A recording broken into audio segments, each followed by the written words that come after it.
Magandang araw mga bata. Teka, nasaan na ba yung mga kasama ko? Den? Naku, Ate Jane, sorry po, nalate ako. May ginawa po kasi ako eh. Ano naman yun? Teka, bakit parang pawis na pawis ka ata?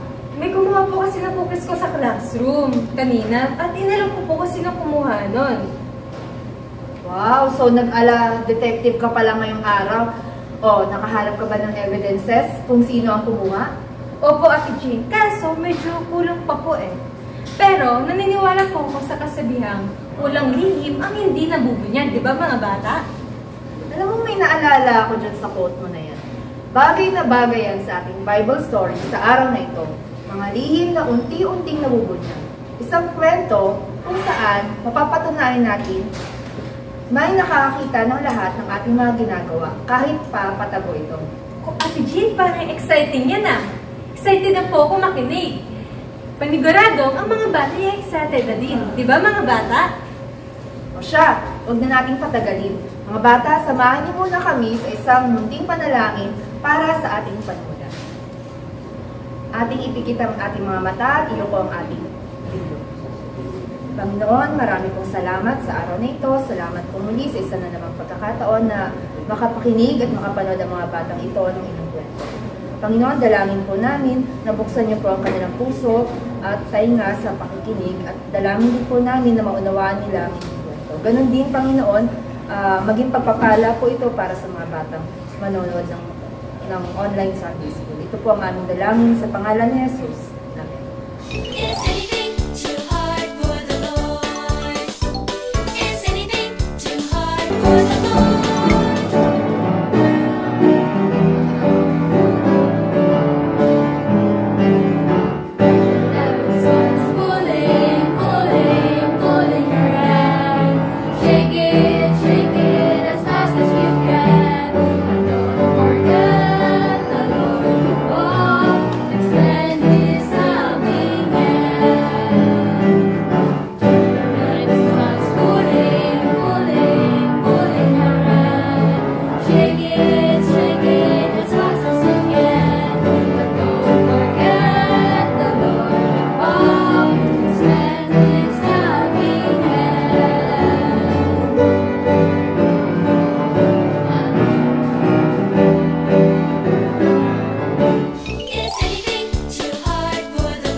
Jeremias Kapitulo 16, talata 17.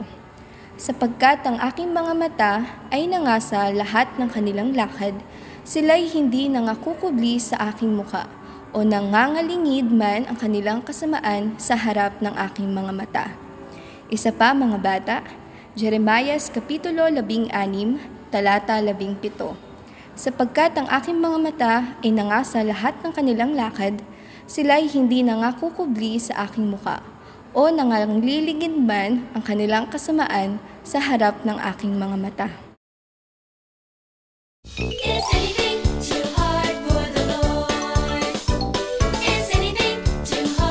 Nagwakas ang mga taon ng kasaganaan at nagsimula na ang taggutom.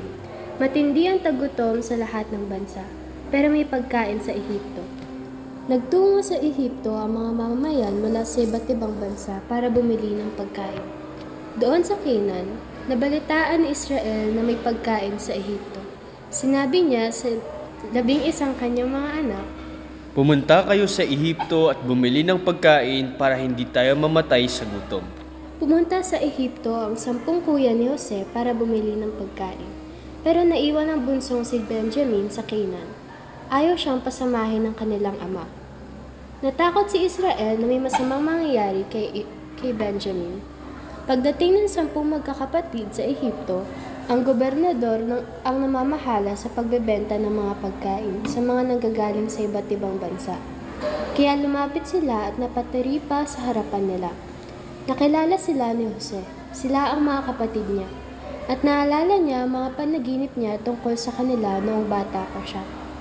Pero hindi nakilala ng mga kapatid niya si Jose. Hindi siya napaghalataang kilala niya sila. Kinausap niya sila sa wikang Ehipsyo, sa halip na sa Hebreo, ang sarili nilang wika. Tinanong niya sila ng marahas. "Taga saan kayo?" Ipinaliwanag ng isang tagapagsalin sa magkakapatid ang sinabi ng gobernador. Mga taga-Canaan po kami. Pumarito po kami para bumili ng pagkain. Mga espiya kayo! Minamanman na ninyo ang kahinaan ng aming bansa! Nako, hindi po. Nagsasabi po kami ng totoo. 12 po kami magkakapatid at nasa Canaan po ang aming ama. Patay na po ang isa sa aming mga kapatid at naiwan naman kay ama ang bunso. Pero sabi ng gobernador, Katulad ng sinabi ko, mga espiya kayo! at ipinabalanggo niya sila. Pagkatapos ng 3 araw, pinawalan din sila. Ang sabi sa kanila ng gobernador, Bibigyan ko kayo ng pagkakataong mabuhay sa isang kondisyon. Isa sa inyo ay mananatili sa bilangguan, habang ang iba ay maaaring umuwi para magdala ng pagkain sa inyong mga pamilya. Kailangang bumalik kayo at isama ninyo sa akin ang bunso ninyong kapatid. Iyon ang magpapatunay na nagsasabi nga kayo ng totoo. sumang-ayon ang magkakapatid. Pagkatapos, nag-usap-usap sila. Sinabi nila, Pinagbabayaran natin ngayon ang ginawa natin sa aking kapatid. Nakita natin ang paghihirap ng kalooban niya noon. Pero hindi natin siya pinansin. Nang nagmakaawa siya, yan ang dahilan kung bakit tayo naman ngayon ang nasa kagigipitan. Hindi ba't sinabi ko sa inyo na huwag niyong sasaktan ang bata? Pero ayaw niyong makinig. Ngayon, nagbabayad tayo sa pagkamatay niya. hindi nila alam na intindihan ni Jose ang sinabi nila. Umalis si Jose dahil hindi niya mapigil ang pag-iyak. Pagbalik niya, pinili niya si Simeon, ang pangalawa sa pinakamatanda, para manatili sa bilangguan. Inutusan din niya ang kanyang mga tauhan na bigyan ng kanyang mga kapatid ng pagkain para sa kanilang paglalakbay pauwi, at palihim na ibalik ang pinambayad ng bawat isa sa kanya-kanyang sako. Umuwi ang magkakapatid sa Canaan at ikinuwento sa kanilang ama, si Israel, ang lahat na nangyari sa kanila. Nang buksan nila ang mga sako ng pagkain, natagpuan nila ang mga supot kung saan nakalagay ang kanilang mga ipinambayad. Nang makita nila ito, sila ay natakot at ganon din ang kanilang ama. Gusto niyo bang mawala sa akin ng lahat ng anak ko? Wala na si Jose, wala na si Simeon. At ngayon pati si Benjamin gusto pa ninyong kunin. Hindi ko siya pasasamahin sa inyo. Baka may mangyari sa kanya sa daan. Matanda na ako. Hindi ko ito makakayanan.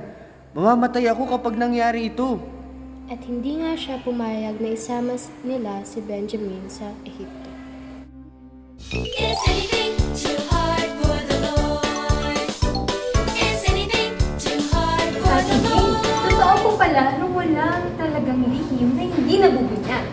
Sinasabi sa salita ng Panginoon na palagi matutuklasan ang mga kasalanang nagagawa natin kahit pa gaano natin ito itago sa iba. Tama ka dyan, Ded. Tulad na lamang ng nangyari sa mga kapatid ni Jose, kahit pa gaano nila itinago ang kanilang nagawa, dadating pa rin ang panahon na pagbabayaran nila ito, at ito ay dahil sa nakikita ng Diyos ang lahat. Tama. Alam niya kung ano ang mga ginagawa natin. Kahit pa itinatago natin sa iba, sa mga panahong akala natin wala nakakakita, mga bata, laging pakakatandaan na hindi natin maitatago sa Panginoon ang ating mga kilos. Kaya naman mga bata, ito ay isang paalala na huwag gagawa ng mga bagay na mali kahit pa akala natin ay tayo lang ang nakakaalam nito. Maliit man o malaki na kasalanan, ay tiyak na mabubunyag din. Kaya naman, samahan niyo kami ngayon sa isang panalangin para sa ating pagtatapos. Sige mga bata, iyuko natin ang ating mga ulo at ipikit natin ang ating mga mata. Ama namin dakila sa lahat, patawarin niyo po kami sa aming mga nagawang kasalanan sa isip, sa salita at sa gawa.